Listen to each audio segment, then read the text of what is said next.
Friends, एक बार फिर एक नए वीडियो के साथ आपके सामने हाजिर हूं। वीडियो उच्च शिक्षा से संबंधित ही है। जैसा मैं हमेशा कहता हूं, आजादी के बाद वर्तमान तक हमारे देश में 1100 विश्वविद्यालय और 45,000 महाविद्यालय स्थापित हो चुके हैं। और कहा जाता है कि किसी भी देश का विकास उस देश की शिक्षा पर निर्भर करता है, और किसी भी देश की शिक्षा उस देश की शिक्षा व्यवस्था, जी हां, विश्वविद्यालय और महाविद्यालय शिक्षा व्यवस्था का ही एक भाग है। लेकिन मुख्यतः शिक्षा नीति निर्धारकों पर, देश के नीति निर्धारकों पर किसी भी देश की शिक्षा की गुणवत्ता निर्भर करती है। जी हां, जैसा मैंने पहले भी कहा है, 28 दिसंबर 1953 को यूजीसी की स्थापना हुई थी, लेकिन स्टैट्यूटरी बॉडी का रूप 1956 में लिया गया था। Universities are known as centre of excellence. जी हां, यदि ज्ञान का सबसे बड़ा केंद्र किसी भी देश में कोई संस्थान हो सकता है तो उस देश के विश्वविद्यालय हो सकते हैं। इसमें कहीं कोई अतिशयोक्ति नहीं। विश्वविद्यालय की 3 कैटेगरी हम देख सकते हैं: सेंट्रल यूनिवर्सिटी, स्टेट यूनिवर्सिटी और प्राइवेट यूनिवर्सिटीज। आज का जो मेरा ये वीडियो है, इसका टाइटल ही है सच्ची दास्तां। जी हां, एक यूनिवर्सिटी की मैं एक सच्ची दास्तां आपके सामने रखने जा रहा हूं। कृपया आप निर्णय कीजिए कहां तक ये उचित है, कहां तक गलत है। मैं ये नहीं कहता कि आप मेरे से सहमत होइए, लेकिन कृपया इस वीडियो को सुनने का प्रयास कीजिए। कहीं आपकी धारणाएं बदल सकती हैं। इसीलिए मैंने टाइटल रखा है universities the centre of excellence. That would be the correct, the centres of excellence, the centres of excellence, that is correct. जी हां, centre of excellence means university, university means centre of excellence. Banaras Hindu Vishwavidyalaya की स्थापना महामना मदन मोहन मालवीय जी ने की थी, हम सब जानते हैं। सर सैयद अहमद ने अलीगढ़ मुस्लिम यूनिवर्सिटी की स्थापना की थी, हम सब जानते हैं। क्यों की थी? ताकि एक ज्ञान का मुख्य स्रोत देश में बन सके। तीसरी यूनिवर्सिटी का मैं नाम लेने जा रहा हूं क्योंकि एक व्यक्तिगत प्रयास से 1946 में मध्य प्रदेश के सागर में जिस यूनिवर्सिटी का निर्माण हुआ था, उसका नाम है sir doctor Hari Singh Gour university. जी हां, सर डॉक्टर एच.एस. यूनिवर्सिटी 1946 में बनी थी। क्यों मैंने इसका नाम लिया? उस समय एक व्यक्ति ने, सर डॉक्टर एच.एस. गौड़ ने 1946 में 1 करोड़ रुपए का डोनेशन, जो by profession to best of my knowledge advocate थे, उन्होंने 1 करोड़ रुपए का डोनेशन दिया था एच.एस. गौड़ यूनिवर्सिटी को स्टैब्लिश करने के लिए 1946 में। आप जरा 1946 में उसकी कीमत समझिएगा, 1 करोड़ रुपए की। ठीक है, इस समय 1100 विश्वविद्यालय है। मैंने आपसे कहा विश्वविद्यालय का मतलब ज्ञान के सर्वोत्तम केंद्र, उनसे बड़ा और कोई ज्ञान का स्रोत नहीं हो सकता। वहां किस प्रकार की नियुक्तियां होती हैं? स्वाभाविक है, हम सबके मस्तिष्क में यही होता है, जो सबसे बेस्ट होगा वही सेलेक्ट होगा। होना भी यही चाहिए, जो सबसे बेस्ट होगा वही सेलेक्ट होगा, इसमें कहीं कोई डाउट नहीं। आज मैं एक ऐसे विश्वविद्यालय का उदाहरण आपके सामने इस सच्ची दास्तां में रखने जा रहा हूं जो पूरी तरह सत्य है। एक यूनिवर्सिटी 1986 में स्टैब्लिश होती है। 1986 में यूनिवर्सिटी वाज एस्टैब्लिश्ड। समय होते समय, डेवलपमेंट होते समय लगता है, समय के साथ साथ यूनिवर्सिटी का विकास होता है। अब मैं एक उदाहरण ले रहा हूं। 1993 में एक प्रोफेसर और एक लेक्चरर की वैकेंसी आती है। यह पूरी तरह शाश्वत सत्य है जो मैं कह रहा हूं। एक प्रोफेसर, एक लीडर। प्रोफेसर अपॉइंटमेंट हो गए, प्रोफेसर का अपॉइंटमेंट हो गया, लेक्चर का अपॉइंटमेंट हो गया।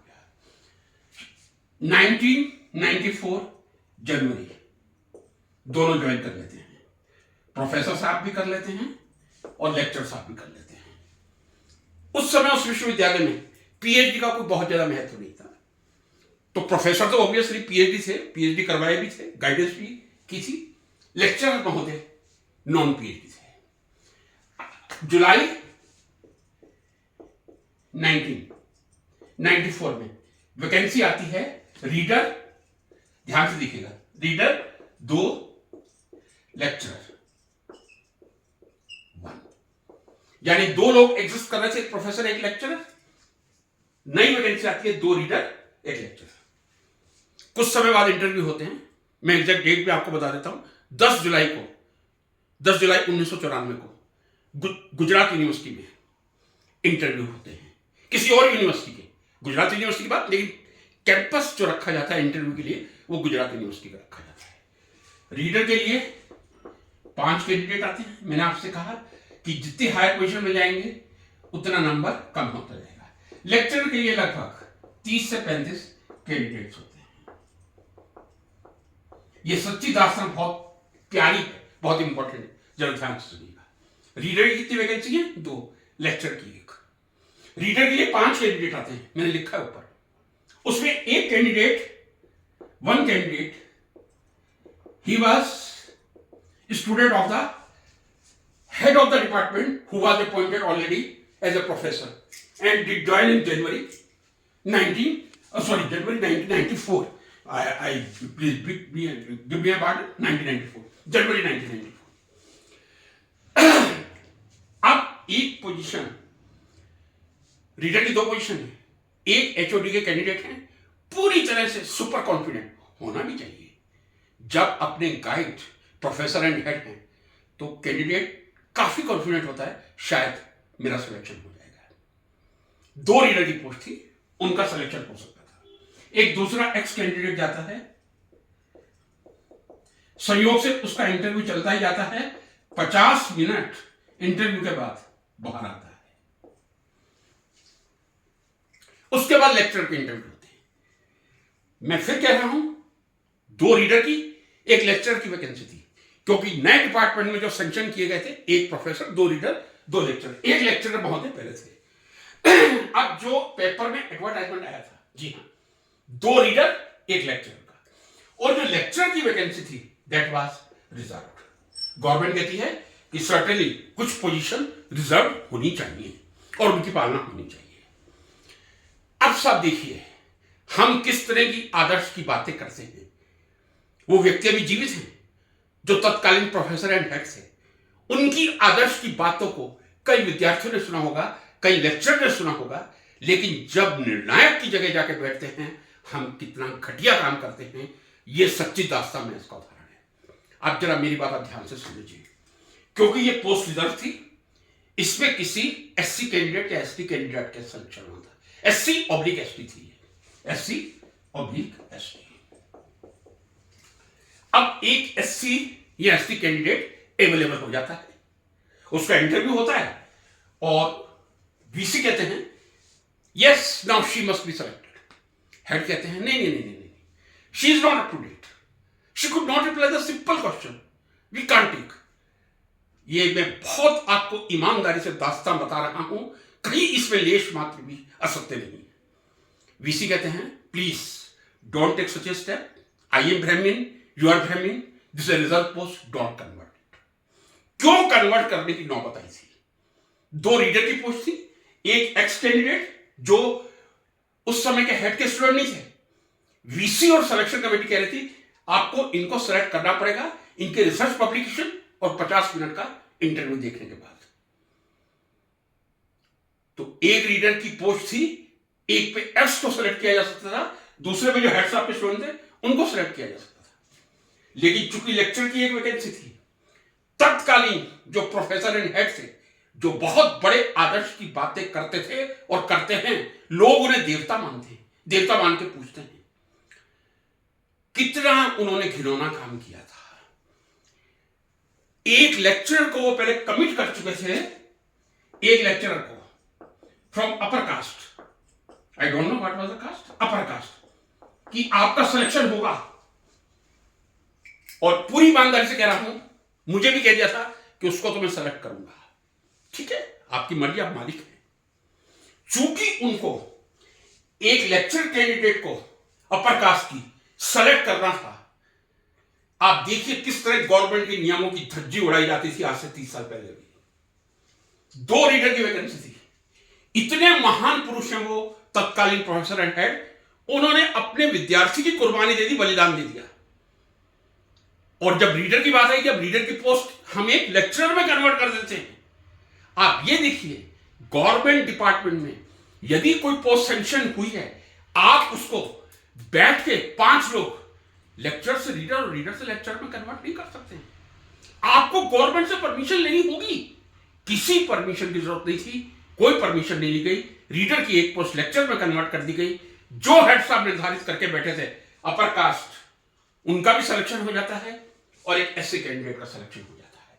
अब जब रीडर की बात आई तो सिलेक्शन कमेटी और वीसी कहते हैं नहीं, जो हेड के कैंडिडेट हैं मैं उनको नहीं ले सकता, क्योंकि 50 मिनट जिस कैंडिडेट का इंटरव्यू लिया है उसको लेना थोड़ी बहुत तो नैतिकता होगी, उस कैंडिडेट का सिलेक्शन हो जाता है। आप देखिए, सिलेक्शन कमेटी में बैठकर वाइस चांसलर और हेड ने एक रीडर की पोस्ट को लेक्चरर में कुछ सेकंड में कन्वर्ट कर दिया। उन्होंने ये नहीं सोचा कि गांधीनगर, गुजरात से, राज्य सरकार से, स्टेट गवर्नमेंट से इसकी परमिशन लेनी चाहिए। कितनी निडरता से उन्होंने अनैतिक काम किया था। इसको मैं नैतिक कहूंगा। यदि आपने 2 रीडर की पोस्ट सेक्शन करवाई है, आप 2 रीडर एक लेक्चर अपॉइंट कीजिए, और यदि नहीं तो आप जब तक गवर्नमेंट यस नहीं करते आप अपॉइंटमेंट नहीं कर सकते।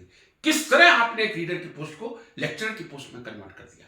क्या इस दुनिया में कोई उनसे प्रश्न करने वाला है? अब दूसरी दास्तान सुनिए, बहुत ही मैं कह रहा हूं ये सच्ची दास्तान, बहुत इंटरेस्टिंग दास्तान है। जो लेक्चरर महोदय 1994 जनवरी में जिन्होंने ज्वाइन कर लिया था, जनवरी 1994 जिन लेक्चर सर ने ज्वाइन कर लिया था, मैंने आपसे कहा उस समय गुजरात में पीएचडी की कोई ज्यादा इंपॉर्टेंस नहीं थी, तो नॉन पीएचडी थे, ठीक है हो जाएगी पीएचडी, कोई बात नहीं। कोई राजस्थान का तो मुझे यही याद है कि राजस्थान की यूनिवर्सिटी में जो भी अपॉइंटमेंट होते थे बिना पीएचडी के कभी कोई अपॉइंटमेंट नहीं हुए, ठीक है। अब आप देखिए दास्तान, वो प्रोफेसर साहब छोड़ के जाते हैं वापस, लियन पे थे 1 साल की अपनी पेरेंट यूनिवर्सिटी में। तो जो रीडर अपॉइंट हुए थे उस समय उनके विद्यार्थी तो नहीं हो पाए थे, दुख के साथ कह रहा हूं, जो दूसरे कैंडिडेट अपॉइंट हुए थे उनको डिपार्टमेंट का चार्ज दे दिया जाता है, उनको हेड बना दिया जाता है। अब ये लेक्चर महोदय उनसे कहते हैं कि मुझे एक्स प्रोफेसर जो छोड़ के जा चुके हैं पेरेंट यूनिवर्सिटी में, उनके अंडर पीएचडी करनी है, आप मेरे को गाइड बन जाइए। लेकिन जो रीडर उस समय हेड ऑफ डिपार्टमेंट थे वो कहते नहीं, मैं को गाइड के रूप में कभी भी पीएचडी नहीं करवाऊंगा, जितनी भी करवाऊंगा इंडिपेंडेंटली करवाऊंगा। और पूर्ण सत्यता के साथ कह रहा हूं, आज नवरात्रि का दिन है, उस व्यक्ति ने 28 पीएचडी करवाई थी, 28 से 28 इंडिपेंडेंट थी, और हर पीएचडी में किसी भी व्यक्ति का सपोर्ट लिखने या प्रैक्टिकल में नहीं लिया, अपने दोनों हाथ से करवा दी थी।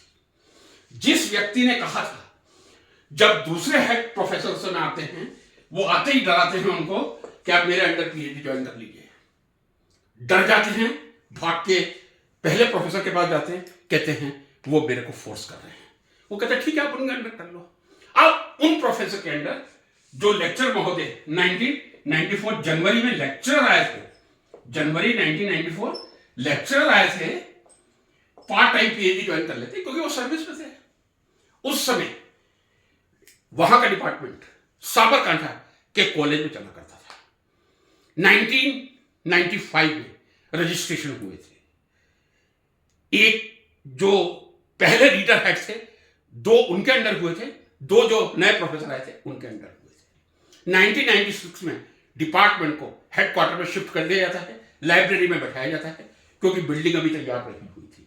बिल्डिंग हैंडओवर हुई थी दिसंबर 1998 में। अब देखिए तमाशा शिक्षा जगत का। 1996 में डिपार्टमेंट की बिल्डिंग नहीं थी, लाइब्रेरी में बैठाया जाता था, लेकिन संयोग से ये जो लेक्चर महोदय थे इनकी पीएचडी 1998 में पूरी हो जाती है। 1998 में इनको डिग्री भी अवार्ड हो जाती है, जबकि बिल्डिंग हैंडओवर हुई थी दिसंबर 1997 में। लाइब्रेरी में बैठते थे, लेकिन उन्होंने थीसिस जमा कर दी थी नवंबर 1997 में जब लाइब्रेरी में बैठे थे, और 1998 में पीएचडी की डिग्री मिल जाती है। अब आप बहुत ही सुंदर किस्सा सुनिएगा, बहुत मजा आएगा आपको कि किस तरह से हमारी यूनिवर्सिटी का संचालन होता था और आज भी हो रहा है। बहुत सुंदर नमूना पेश कर रहा हूं। उस समय जो प्रोफेसर एंड हेड आए थे और जिनके अंडर में लेक्चर महोदय ने पीएचडी की थी, वो नहीं चाहते थे कि जो रीडर पहले प्रोफेसर के जाने के बाद हेड बने थे, शायद हो सकता है वो ईमानदार हो, मैं कह नहीं सकता, कि वो प्रोफेसर बने। अब जरा खेल देखिए, मैं आपका अटेंशन चाहता हूं। इनकी पीएचडी कब हुई? 1998 में। एग्री करेंगे मुझसे? 2000 एग्जैक्ट 2000 सन कह रहा हूं आपको, जून 2002 में। क्योंकि जो रीडर पहले हेड बन चुके थे वो तो 1991 से ही गाइड थे किसी दूसरे विश्वविद्यालय से, और 1995 से इस विश्वविद्यालय के गाइड बन गए थे। चूंकि ये व्यक्ति नहीं आना चाहिए हमारे विश्वविद्यालयों में, प्रांतवाद, जातिवाद किस तरह था और है, उसका उदाहरण जरा सुन लीजिए। ये कैंडिडेट नहीं आना चाहिए, इसलिए जून 2000 में जब वो सिंडिकेट मेंबर थे, सिंडिकेट मेंबर वो रीडर भी रहे थे 1994 से 97, लेकिन उन्होंने कोई ऐसा कुकृत्य नहीं किया था। जून 2000 में ये निर्णय लिया जाता है, जो उन प्रोफेसर के अंडर 1995 और 96 में रजिस्टर्ड हैं, उनका को गाइड इनको बना दिया जाए, जिनको पीएचडी 1998 में मिली है। क्या 1998 में जिसको पीएचडी की डिग्री अवार्ड हो रही है, उसको 2000 में आप बैक डेट से गाइड बना सकते हैं?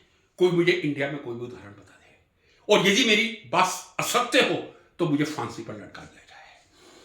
जिन्होंने 1995 में रजिस्ट्रेशन करवाया है, 1998 में पीएचडी की डिग्री ली है, 2000 में उनको उन कैंडिडेट्स का को गाइड बनाया जाता है जो 1995 और 96 में उन प्रोफेसर के अंडर रजिस्टर हुए थे। क्यों? ताकि इस व्यक्ति को प्रोफेसर नहीं बनाया जा सके। किस तरह की दास्तान है ये। और मैं आपको बता दूं, जो व्यक्ति थे, जो रीडर थे, जितना मैं उनको जानता हूं, पूरी ईमानदारी के साथ कहूंगा, उन्होंने ग्रांट एड कॉलेज में लेक्चर से शुरुआत की थी। उसके बाद राजस्थान पब्लिक सर्विस कमीशन, जिन्होंने राजस्थान पब्लिक सर्विस कमीशन को लेक्चरशिप को क्रैक किया है, जिन्होंने नहीं किया उनकी अलग दास्तान है, जिन्होंने किया है वो जानते हैं आरपीएससी की लिस्ट में इंटरव्यू में इंक्लूड होना कितना कठिन होता है। और वो सज्जन जो गवर्नमेंट कॉलेज में फिर सर्व करने गए थे, 55+55 कैंडिडेट थी, 55+55 की 2 लिस्ट निकली थी, जो मेन लिस्ट थी उसमें चौथे नंबर पे थे। अब आप समझ सकते हैं आरपीएससी की लिस्ट में 1986 में अप्रैल 28 या 9 को लिस्ट निकली थी, चौथे नंबर पे थे। उसके बाद विक्रम यूनिवर्सिटी उज्जैन में 1988 में सिलेक्शन हो जाता है, लेकिन जा नहीं पाते क्योंकि गवर्नमेंट लिए नहीं देती।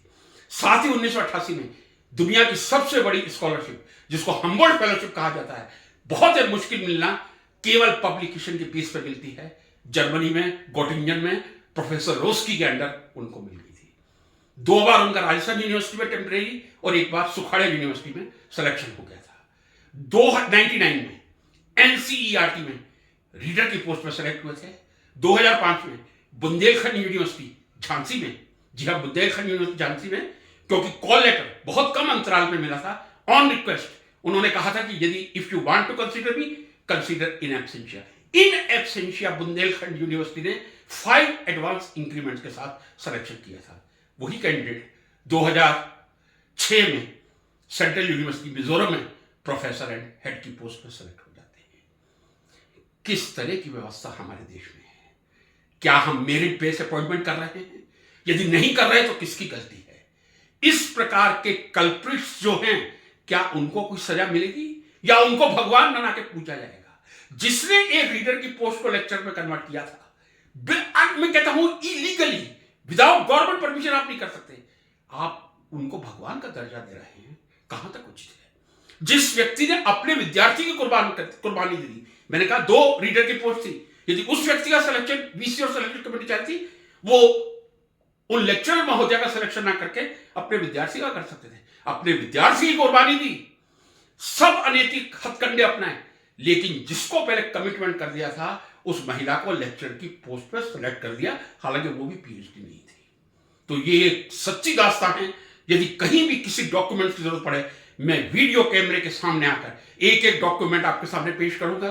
1.5 साल ग्रांटी नेट की नौकरी का, आरपीएससी में 4th पोजीशन का, 2 बार राजस्थान यूनिवर्सिटी में टेम्परेरी अपॉइंटमेंट का, 1 बार सुखाड़ा यूनिवर्सिटी में टेम्परेरी अपॉइंटमेंट का, विक्रम यूनिवर्सिटी उज्जैन में अपॉइंटमेंट का, हम्बोल्ट फेलोशिप का, Bundelkhand university as a professor, central university Mizoram as a professor. बहुत अच्छे रिसर्च पब्लिकेशन उस व्यक्ति के थे, तभी 1988 में हम्बोल्ट फेलोशिप मिली थी। लेकिन जब वो व्यक्ति राजस्थान सरकार से जाकर कहता है कि कृपया मुझे 2 साल की छुट्टी दे दी जाए क्योंकि मुझे ये हम्बोल्ट फेलोशिप मिली है, सरकार कहती है आपके कंफर्मेशन ऑर्डर नहीं निकले। 2 साल का ही प्रोबेशन होता है, लेकिन जब तक कंफर्मेशन ऑर्डर नहीं निकलते तब तक आप छुट्टी नहीं ले सकते। और एक गवर्नमेंट का जॉब पब्लिक सर्विस कमीशन के थ्रू, क्योंकि उस समय यूनिवर्सिटी में पेंशन नहीं थी 1986 तक, गवर्नमेंट कॉलेज में पेंशन थी, वो व्यक्ति हम्बोल्ट फेलोशिप छोड़ देता है। लेकिन ये सारे अपॉइंटमेंट जो भी आपने कहे हैं, मैं उस व्यक्ति से लाकर आपको कैमरे से दिखा सकता हूं, और आप सोचिए कि इन व्यक्तियों को भगवान मानना चाहिए या राक्षस मानना चाहिए, आपके हाथ में है। आप शिक्षा को एक समाज की पूजा का अंग मानते हैं या शिक्षा को आप एक धिक्कार का अंग मानते हैं। नमस्कार मित्रों, विचार जरूर कीजिएगा। नमस्कार।